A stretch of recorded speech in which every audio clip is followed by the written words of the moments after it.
your reaction to this report? I mean, things could change, right? They don't have to. People change their mind all the time. Now, what I heard is that he wasn't the front runner, so to speak, but that could change. You know, people drop out, people say all sorts of things. That was a couple weeks ago. Now, as far as the Pat Riley comparisons, okay, they both played in the NBA. It's good. It is. They both wear nice suits. Mm-hmm. They got nice hair. It's a comparison. Okay. All right? They both have been in the broadcasting space. They have. Mm-hmm. It's a comparison. Here's the difference. When he decided, Pat Riley is, I'm a coach, he coached from the sideline on the bench as an assistant in 79, okay? In 80. And then in 81, he eventually got the head coaching job as the Lakers head coach and went on, obviously, Showtime and won. Mm-hmm. JJ Redick has not coached on the sideline at this level. At any level. Well, at college he hasn't, but he may have helped with high school or something along, I don't know. But that's why I said at this level. Yeah. It's going to be very difficult to get me to buy in that the type of success that you're looking for from a Lakers standpoint, as Byron Scott I had on my podcast yesterday said, Lakers are about championship winning. It's not about 5 years from now. It's about right now. And then the next year. And then we'll see where we go from there, and then so on and so on. If you just think about the history of the Lakers going all the way back to when they inserted Pat Riley in the lineup. Yep. Paul Westphal just had won a NBA title. Yep. Did. And then they said, okay, the next year, let's take a look. Mm-hmm. And then they said, okay, it doesn't work. Coaches that have zero experience on the bench that have gone to become NBA head coaches fail on their first try around. They just do. Okay, you can look at Jason Kidd in Brooklyn. That wasn't great. Milwaukee wasn't great. Then eventually he got on the bench, and now look at him in Dallas. So I don't know, Rachel, if this is. I mean, I don't know what the Lakers are doing. I would think maybe they're waiting on Sam Cassell to get this over with in Boston before they go ahead and say, okay, he's our guy. You know, they could be playing that game as well. Mm-hmm. I don't know if it's the right thing. I just don't. Well, real quick, the only coach who didn't fail in his first go-round was Pat Riley. I mean, but he got... But not with no experience. But he had 2 years of... But he was on the bench. But I'm saying... If I'm on the bench if I'm on the bench, I know what's going on. I can feel, I got a good rhythm and a good feel. Okay, but he inherited Magic Johnson and Kareem Abdul-Jabbar and James Worthy and Byron Scott and blah, blah, blah. You know, like that's but he pretty wasn't, good. But he... As Byron Scott would say, as he said yesterday on my podcast to me, Rachel and Skip, the whipping boys was Magic, himself, and Michael Cooper. Yep. Those were the whipping boys for him. What do you mean? Like he would get on their tails to send the message to everybody else. He wouldn't bother to cap. Got it. He explained this to me yesterday. Yeah. Is JJ Redick understanding those sort of things that you're going to have to, challenge certain guys on the bench. Got it. I mean, it's just the reality of it. All right, go. The comparison to Pat Riley makes just no sense. Makes no sense. They're not the same kind of personality. And then you nailed it, Key. The fact that Pat Riley had 2 years and change of experience as an assistant, the main thing about JJ Redick that is potentially holding him back is that he has no experience. He's smart enough to be a head coach. We know that. And he has great relationships with players, and I think he'd be a player's coach in that way. We know that. But he just hasn't been there. And I would say it's not as much about him being on the bench. It's about him being in the locker room. It's about him being in the coach's room at 2 o'clock in the afternoon. The coaches have to work so much harder than the players. I've talked to so many players over the year who became coaches, and that's the first thing they said. They're like, I didn't know it was quite this much work. And that's why I'm up here with Skip. Right. Well, I mean, seriously, and it's not just the volume, it's the kind of work and sort of what decisions you make before you even ever get out onto the floor, those conversations you have with your assistants. So he hasn't done any of that.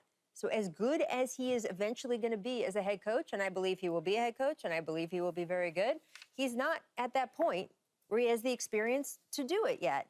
And it just sort of floors me that anyone would make a Pat Riley comparison. Okay. Are you shocked that JJ could be the front runner? by many accounts. Am I shocked? No. I mean, I said this the other day, that on paper, without JJ's name attached, if you took out the names involved and you just said, hey, here's a first-time head coach who's never coached in the NBA before, entrusted with 2 superstars, one of whom is spectacular at the end of his career and needs to win. So you wouldn't do that on paper. However, these decisions don't play out on paper. JJ Redick's name is in there. And to me, one of the most sort of startling things about this story was, why does it include the fact that LeBron James wants no part of picking this head coach? Why is that happening? Because in the back of that story, they talk about he's informed the franchise that he doesn't want to be involved. If I'm the franchise, that's the opposite of what I want. LeBron doesn't want to have ownership of this because he's, of course, been just so crazy criticized. Has he ever picked a coach? I think he... I don't know. Well, I'm serious. Ty Lue, I think he picked him in Cleveland. Well, he got David Blatt fired, I'm pretty sure. Yes, but all of those are But more fired is passive-aggressive. different than picking the coach. Right. I'm not sure he's ever walked into a front office and said, I got to have this guy. However, I can understand why he might not want ownership over this decision. There's no clear-cut favorite. He doesn't want to get blamed the way he got blamed for the Russell Westbrook trade. But if I'm the Lakers, the exact reason is that he has to have ownership of this decision. That's why I need to have him involved, because that way, if he and Anthony Davis are involved, then those guys can't just let go of the rope and say, well, I never even picked this guy anyway.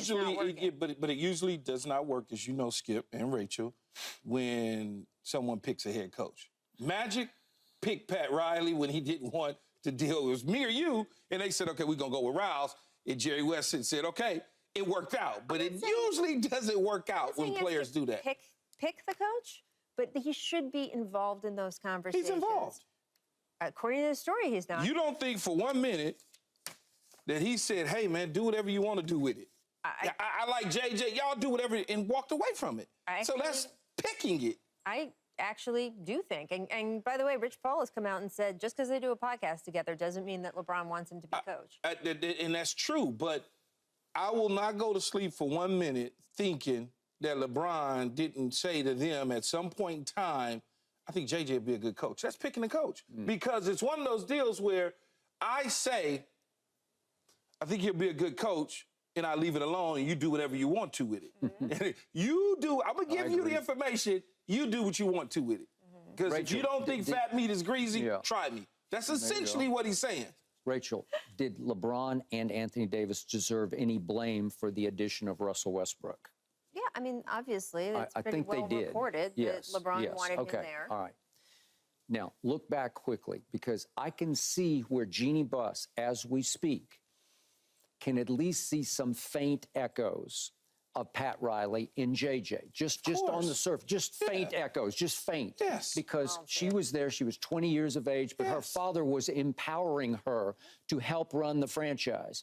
And remember, her father, who I was around a whole lot, was the ultimate ringmaster. He was all about ticket selling, because when he bought the franchise, they weren't selling tickets. The Laker girls, it was all from him. Yeah. So he loved telegenic, mediagenic faces of franchise as the coach. So Pat Riley, remember his background as a player. So he's at Kentucky, and he was the SEC Player of the Year. So he was a really good player, as JJ was the National Player of the Year, as well as the ACC Player of the Year. So Pat Riley goes on, they play UTEP in that classic all white versus all black final. UTEP won, but Pat Riley was a star on that team. And then he bounced around the NBA, and he just had an okay career. Probably not as good as JJ's career, for sure, but he was a credible NBA player and played a fairly key role coming off the bench for the 72 Lakers championship team. So Pat Riley played for the Lakers for 5 years. JJ obviously did not have that connection, right? Okay, so Pat retires and goes right into the broadcast booth with the great Chick Hearn, who you, I'm sure, grew up with, on all the Laker broadcasts, television, radio. It's Pat Riley as the sidekick to Chick Hearn, and that goes on for 2 years. And I heard some of that, and Pat was really good at it because he was gifted at it, because he's good on radio and television, as we all know, right? Okay, so then Jack McKinney is the head coach, and he has a bicycle accident. And it's so bad, it's nearly fatal. And so he's gone for a long while, but Paul Westhead takes over, and it's Magic's rookie year. And guess what? They go win the championship. And Westhead was the one who said, hey, Pat Riley, broadcaster, why don't you come down here and sit with me on the bench and be my assistant coach? Okay? So now he's starting to get the crucial experience he's going to need for what's about to ensue, because they win the championship, but the next year they make it to the playoffs. But in the first round, it's back in the days of the 3-game, best of 3 first-round series. They lose to Moses Malone and the Houston Rockets in a Game 3. The closeout game was at home at the Fabulous Forum in Inglewood. And Magic went 2 of 14 from the floor in that game, and Moses and company took over and won. And Magic was not happy with his head coach. So 6 games into the following year, Magic goes to the media and says, I want to be traded. I can't take it. And then 11 games into that season, Jerry Buss decides, I got to opt for my superstar, right? And he fires Westhead, and he tries to elevate Jerry West to be the head coach. And they have a press conference. And Jerry West, at the press conference, shocks Jerry Buss. He says, the truth is, I don't really want this. I want Pat Riley to be the coach. And you what? You want Pat Riley? So Jerry Buss tries to sell it as, okay, we'll have co-head coaches. Right. And Jerry West says, no, I don't want to be the co-head coach. Right. And so Pat is then named the interim head coach, and the rest is Laker history, because he finally got out from under the... But I get where Jeannie would say, well, I see some, because JJ is very good on television. He's very good on the podcast. Sometimes I think that they're putting the name out, like Rich wants the name out there just to promote the podcast. Look, Skip, as I said before, everything... We checked all those boxes. Except for hair, the one. The suit, the tie, the broadcast. I don't know if he dresses like that. He's got nice suits on. Some nice suits, but it's a different style. But different style, but it's different era. But not the Godfather in those. No, but he's nice. It's just this. If JJ had been on the bench for somebody for a couple years, I'd jump up and down and be like, oh yeah, that's the right thing to do. Yeah. But when you don't have the experience, and not just in the locker room, because in the locker room, he played. But like Rachel said, first of all, your coaching staff. Okay, how are we going to assemble that? On top of the coaching staff. That would be crucial if it's... Going into those meetings, understanding that your workday starts at 8 o'clock in the morning, whatever. It's just a totally different lifestyle, okay? Is that something that he's ready, willing, and able to take on? Now, let's get to the bench.